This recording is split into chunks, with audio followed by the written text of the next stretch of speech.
Welcome back to Anne's Wellness Reset. I started using my Fitbit about 8 years ago during a very stressful period in my life after experiencing some heart fibrillations that really concerned me. At first, I honestly just wanted reassurance.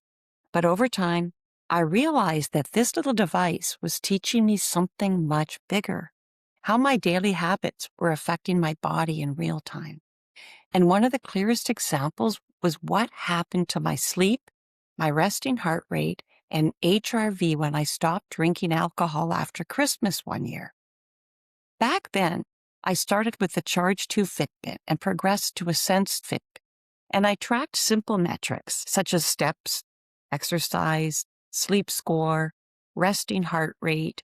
And over time, I became a lot more interested in my REM sleep, my deep sleep, my HRV, which stands for heart rate variability, where the higher it is, the better. I wasn't trying to become obsessed with data, but I was really trying to understand my body better. And one thing I learned very quickly is that Fitbit really does a great job of tracking automatically. I don't have to constantly input workouts or even think about it.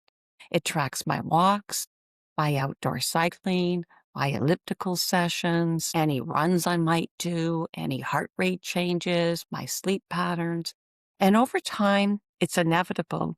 You start seeing patterns you honestly can't ignore. What became interesting wasn't just the numbers, it was seeing how quickly lifestyle choices showed up in the data.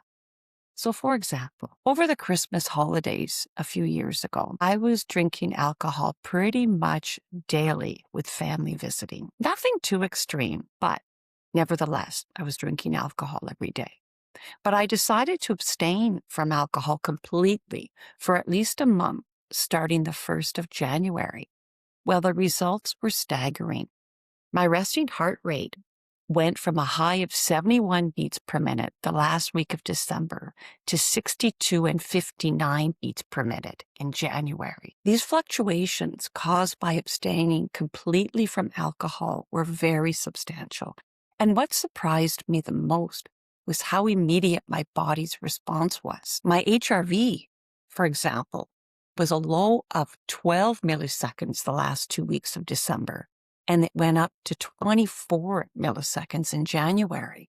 And I learned that when my resting heart rate is up around 70 to 72, I know I need to recalibrate to calm my nervous system.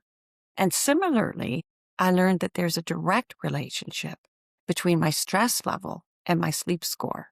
The more stressed I am, the lower the sleep score. Between December and January, my sleep score increased from an average of 72 to 78. Your body keeps score.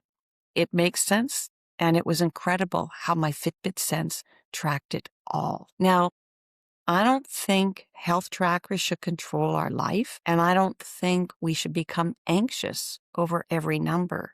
But I do think they can increase awareness about how our lifestyle choices affect our body. Sometimes we feel fine, and then the trends help us realize our body may be telling us a different story. Or we don't feel so fine, and the trends confirm it.